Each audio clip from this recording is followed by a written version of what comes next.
This is an Uncover Japan company research report on Hulic, ticker 3003. Hulic turned an inherited bank branch property network into a focused portfolio of prime, station-front Tokyo real estate.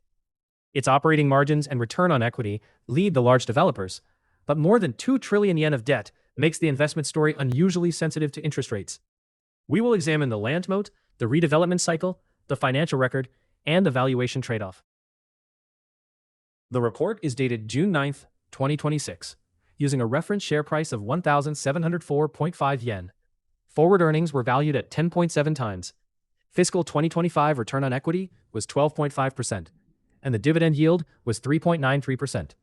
Growth scores 5 out of 5, but macro fit and supply-demand score only 2, because the debt load is rate sensitive and margin buying was heavy. Hulic's core model is easy to describe. It owns prime central Tokyo sites, earns rent, rebuilds or redevelops them to raise their value, sells selected appreciated assets, and reinvests the proceeds. Much of the original land came from Fuji Bank's branch network, giving Hulic station-front addresses that competitors cannot simply assemble today. The cycle combines stable stock income from rents with flow income from property sales and redevelopment gains. Operating profit increased every year from 100.6 billion yen in fiscal 2020 to 186.8 billion in fiscal 2025. That is roughly a 13% compound rate across the 5 intervals. Revenue is less smooth because the timing and margin of property sales change from year to year. Fiscal 2023 shows the model clearly. Revenue fell, but the operating margin jumped as Hulic sold fewer, higher margin assets. Operating profit is the cleaner anchor.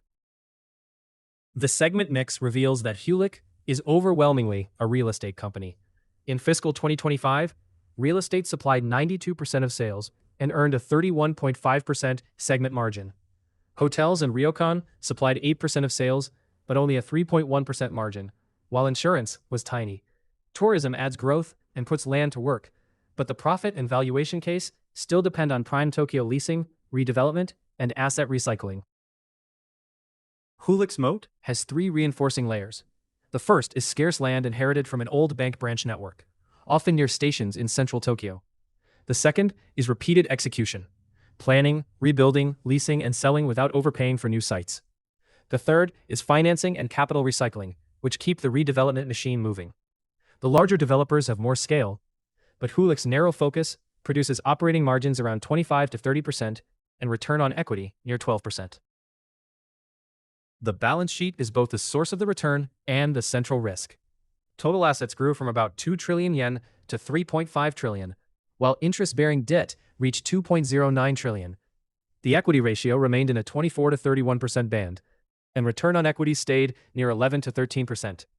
Book value per share also compounded. Prime assets may be carried below market value, but higher rates still raise funding costs and can lower property values through higher capitalization rates. Hulic's free cash flow looks negative because conventional cash flow labels treat property purchases as investing outflows. For a developer, those outflows buy rent-producing and gain-generating assets. Operating cash flow remains strongly positive, between roughly 202 and 353 billion yen. The correct question is whether the acquired property earns an adequate return. So far, rising operating profit, stable return on equity, and growing book value say yes. The watch item is the cost and structure of the debt that funds expansion. Hulic organizes its growth options around 3 Japanese keywords: Koreisha for elderly services, Kanko for tourism, and Kankyo for the environment. Senior facilities address a long demographic trend. Hotels and ryokan benefit from inbound tourism, though their margins remain thin. Renewables and net zero energy buildings align redevelopment with decarbonization and tenant demand. These are useful extensions, but the prime central Tokyo portfolio still produces most of the profit that funds them. At the report date, Hulic traded at 10.7 times forward earnings, 1.42 times book, and a 3.93% dividend yield. The earnings multiple was near the lower half of its historical range, but still mid-pack for large developers. The relative value argument is that Hulic earns higher margins and return on equity than the majors at a similar multiple. The reason the market withholds a premium is identifiable: leverage, rate sensitivity, and property cycle risk. These are the report author's scenarios, not forecasts, price targets, or investment advice. From the 1,704.5 yen reference price, The fiscal 2028 range runs from roughly 1,300 yen in the bear case to 2,800 in the bull case.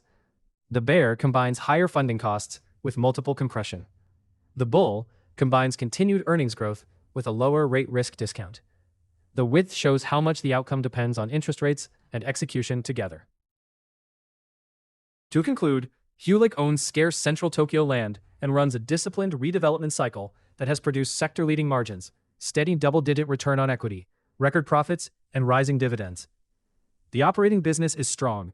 The trade-off is a 2.09 trillion yen debt load that makes earnings and asset values sensitive to rates. The key question is whether Hulic can keep compounding through a higher rate world. For the full evidence, assumptions, and source detail, continue with Uncover Japan's free deep dives. For a much deeper look, visit the free deep dives at uncoverjapan.com. We go beyond the headline numbers to cover the business, financials, valuation, risks, and catalysts. This video is for information and education only. It is not investment advice or a recommendation to buy or sell any security. Always do your own research.